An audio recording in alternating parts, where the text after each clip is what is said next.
तो भाई लोग, आज हम बात करने वाले हैं लुकिसम के चैप्टर नंबर 408 के बारे में। और आप चाहो तो मेरे चैनल को सब्सक्राइब भी कर सकते हो अगर आपको एनिमेज और मानवास की एक्सप्लेनेशन देखना अच्छा लगता है। और पिछली वीडियो में हमने देखा था जो एली लोग होते हैं वो शुआन शहर में आके वहाँ पे आतंक मचा देते हैं। जब ये लोग शुआन के सारे बंदों को हरा देते हैं, उसके बाद आता है यहाँ पे स्वान का असली किंग, यानी कि फर्स्ट जनरेशन का किंग ऑफ स्वान, और इस बंदे का नाम होता है शोकुडू वैंग। अभी ये बंदा एली और वैरन को कहता है, तुम में से एली जैंग कौन है? और एली और वैरन इस बंदे को देख के अभी काफी ज्यादा हैरान लग रहे होते हैं। और वैरन अपने मन में बोल रहा होता है, हम इस इंसान का नाम नहीं जानते, हम इस इंसान के बारे में कुछ भी नहीं जानते, लेकिन उसके बावजूद भी एली और मैं ये महसूस कर सकते हैं ये एक किंग है, और कोई ऐसा वैसा किंग नहीं, बल्कि वो किंग जिसने फर्स्ट जनरेशन के ऊपर राज किया है। इस बंदे को देख के मुझे काफी ज्यादा अजीब सा महसूस हो रहा है। मुझे पता ही नहीं चला कि मेरा मुक्का कब कांपने लगा, कब मेरी दिल की धड़कनें तेज हो गई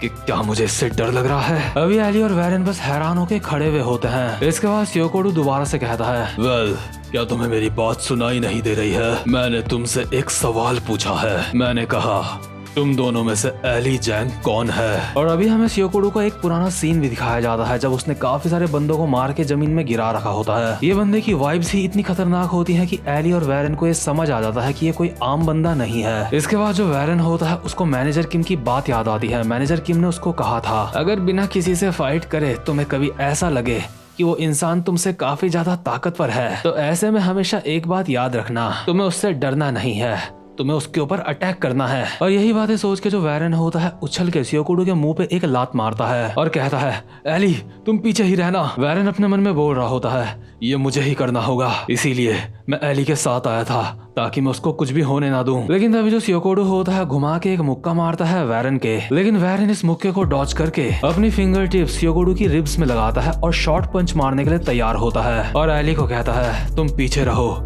इसको मैं संभालता हूँ। और अचानक से श्योकोडू के एक मुक्का मार के वैरन श्योकोडू को दूर फेंक देता है। इसके बाद वैरन 3-4 अटैक करता है श्योकोडू के ऊपर, और श्योकोडू के काफी सारे मुक्के बजाते हुए अपने मन में सोच रहा होता है, मैं एक कमजोर कुत्ता हूँ, इसलिए मेरी आवाज ज्यादा तेज होनी चाहिए। मैं ये देखने के लिए नहीं रुक सकता कि मेरे अपोनेंट को कहीं चोट तो नहीं लगी। अभी वैरन से काफी सारे अटैक खाने के बाद जो श्योकोडू होता है कहता है, तू मेरा काफी ज्यादा अच्छा मनोरंजन कर रहा है सेकंड जनरेशन। लेकिन तभी वैरन एक और मुक्का मारता है श्योकोडू के मुंह पे और अपने मन में बोल रहा होता है, मेरे पास ज्यादा सोचने के लिए वक्त नहीं है, जो वक्त मैं सोचने में लगाऊंगा वो वक्त मैं इसको मारने में यूज करूँ तो ज्यादा बेहतर रहेगा। मुझे इससे अपनी पूरी पावर के साथ फाइट करनी होगी, लेकिन पता नहीं क्यों मेरा समय उसके बाद रुक सा गया। अभी जो श्योकोडू होता है वैरन के एक मुक्का मारता है, लेकिन वैरन इस मुक्के को डॉच कर लेता है और श्योकोडू का हाथ पकड़ के दोबारा से उसकी रिब्स में मुक्के बजा देता है। वैरन अब भी श्योकोडू को मारे जा रहा होता है, लेकिन श्योकोडू वैरन के कंधे में हाथ रखता है और कहता है, इम्प्रेसिव, लगता है तेरा टीचर काफी ज्यादा कमाल का होगा।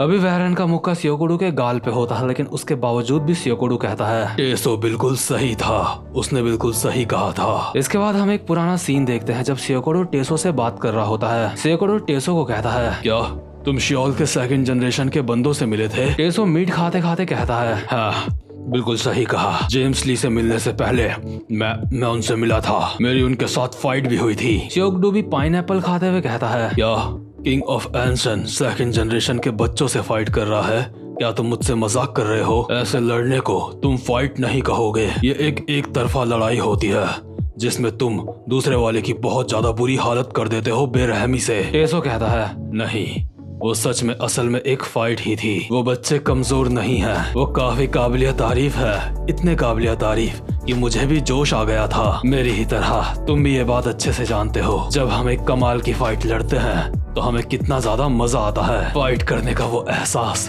जो बस हमारी ही जनरेशन समझ सकती है। और जब मैं सेकंड जनरेशन के साथ फाइट कर रहा था, उन पलों ने मुझे पुराने अच्छे दिनों की याद दिला दी थी। उम्मीद करता हूँ तुम भी एक दिन उनसे मिलोगे। श्योकोडू एक स्माइल के साथ कहता है, बिल्कुल सही कहा, मैं भी उनसे मिलना चाहता हूँ। और अभी प्रेजेंट मोमेंट में श्योकोडू एक स्माइल के साथ वैरन के पेट में मुक्का मार के उसको हवा में उछाल देता है और कहता है, टेसो बिल्कुल सही था, मुझे सच में ऐसा महसूस हो रहा है जैसे मैं पुराने अच्छे दिन जी रहा हूँ। और अभी शियोकोडू वैरन के एक मुक्का मार के उसको दूर फेंक देता है। इसके बाद शियोकोडू अपने ऊपर के कपड़े फाड़ देता है और एक स्माइल के साथ कहता है, तू जानता है हम सब ये मिस कर रहे थे। हम उस फर्स्ट जनरेशन को मिस कर रहे थे जिसको उस हरामजादे ने खत्म कर दिया। अभी जो वैरन होता है शियोकोडू का मुक्का खाने के बावजूद भी दोबारा से खड़ा उठ रहा होता है, लेकिन तभी शियोकोडू अपने घुटने के बल वैरन के सामने बैठ जाता है और कहता है, क्या तू मेरा मुक्का खाने के बाद भी दोबारा से उठ रहा है?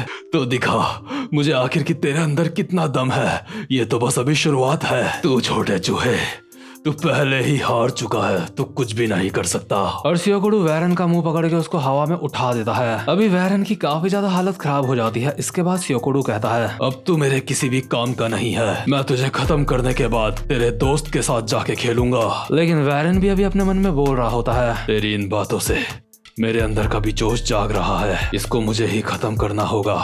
मैं नहीं चाहता कि एली को और ज्यादा चोट पहुंचे। इसके बाद वैरन शियोकोडू को कहता है, नहीं, मैं तुझे एली से फाइट करने नहीं दूंगा। शियोकोडू कहता है, क्या कुछ ऐसा है जिससे तू मुझे रोक सकता है? वैरन कहता है, मैं एक छोटा सा कमजोर कुत्ता हूँ। तुझ जैसे ताकतवर इंसान के सामने मैं कुछ भी नहीं हूँ, बस एक छोटा सा कुत्ता जिसको बस अपनी पूरी ताकत के साथ भौंकने की जरूरत है। लेकिन एक बात हमेशा याद रखियो, मुझ जैसे छोटे कुत्ते के पास भी दांत होते हैं। और वैरन शियोकोडू की चेस्ट में अपनी फिंगर टिप्स लगाता है। शियोकोडू हैरान होकर अपने मन में कहता है, क्या आखिर ये कहाँ पे हमला करने की सोच रहा है? नहीं, ऐसा नहीं हो सकता, ये मेरे दिल पे अटैक कर रहा है। और तभी अचानक से वैरन एक कमाल का शॉर्ट पंच मारता है शियोकोडू की चेस्ट में। और ऑब्वियसली ये मुक्का काफी ज्यादा खतरनाक होता है। इसके बाद हम एक पास्ट का सीन देखते हैं जब मैनेजर किम वैरन को बोल रहे होते हैं, इंसान का दिल वो उसका कमजोर हिस्सा होता है, लेकिन वैरन तुम अब भी इसके लिए तैयार नहीं हो। वैरन कहता है,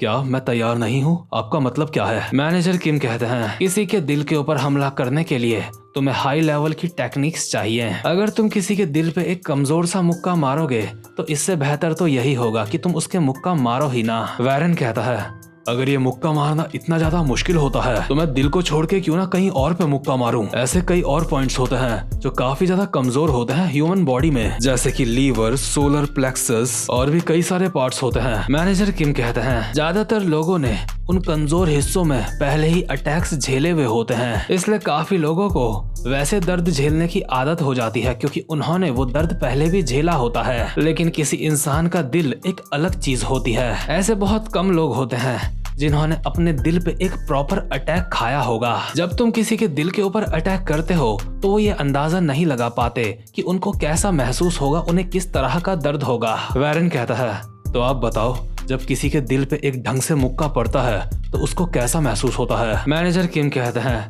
वो धड़कना बंद कर देता है, यानी कि कार्डियक अरेस्ट। इसमें दिल कुछ पल के लिए धड़कना बंद कर देता है और जिस इंसान के तुमने ये मुक्का मारा होगा वो कुछ पल के लिए हिल भी नहीं पाता, उसकी बॉडी जाम हो जाती है। और जिस समय उनकी बॉडी जाम रहती है उसी वक्त तुम्हें अपने अपोनेंट को ये बात बतानी है कि एक छोटा कमजोर कुत्ता भी उनसे जीत सकता है। और अभी जो शियोकोडू होता है उसके साथ भी यही हुआ होता है। दिल पे मुक्का पड़ने की वजह से जो शियोकोडू होता है वो एक जगह पे जाम हो जाता है और वैरन अपनी पूरी पावर से एक और मुक्का मारता है शियोकोडू को फिनिश करने के लिए। और इससे पहले कि शियोकोडू के ये मुक्का पड़ता, सीन शिफ्ट होता है और हम देखते हैं टॉम ली को जो अभी मसाज करवा रहा होता है। टॉम ली किसी को बोल रहा होता है, क्या शियोकडू वैंग? वेल, उसके बारे में मैं क्या कह सकता हूँ, वो एक काफी ज्यादा कमाल का बंदा है। वो काफी ज्यादा ताकतवर है और उसके मुक्के काफी ज्यादा बड़े और खतरनाक हैं। क्या तुम्हें लगता है उसकी किस्मत अच्छी थी इसलिए वो किंग ऑफ श्वान बन गया? नहीं, ऐसा नहीं है। वो टाइटल वो डिजर्व करता है, लेकिन क्या तुम जानते हो शियोकोडू ताकतवर है और उसके पास बड़े बड़े मुक्के हैं, लेकिन उसके वो खतरनाक मुक्के उसका वो कारण नहीं है जिसकी वजह से वो फर्स्ट जनरेशन का किंग बना था। शियोकडू के जैसे खतरनाक मुक्के टेसोमा के पास भी है, लेकिन ऐसा कुछ और भी है जो शियोकडू के पास काफी अलग है और वो है headbutt. First generation second generation की तरह नहीं है। फर्स्ट जनरेशन के लोग ताकतवर बनने के लिए अपना सब कुछ दाव पे लगा देते थे। वो अपने उन शरीर के पार्ट्स को भी ट्रेनिंग देते थे जिनको कोई भी ट्रेन नहीं करता, जैसे कि अपना स्कल। इसके बाद हम वापस से सीन में आते हैं। जैसे ही वैरन अपनी पूरी जान से शियोकडू के एक मुक्का मारता है, लेकिन शियोकडू जैसे तैसे अपने सर को सामने ले आता है और शियोकडू के सर के सामने का हिस्सा काफी ज्यादा मजबूत होता है, जिस वजह से वैरन वैरन के मुक्के की हड्डियों में क्रैक आ जाते हैं। इसके बाद सियोकोडू वैरन का कॉलर पकड़ता है और उसके ऊपर अपने सर से एक अटैक करते हुए कहता है, मुझे तो याद भी नहीं है कि इस बात को कितने साल हो गए हैं। पता नहीं कितना वक्त हो गया है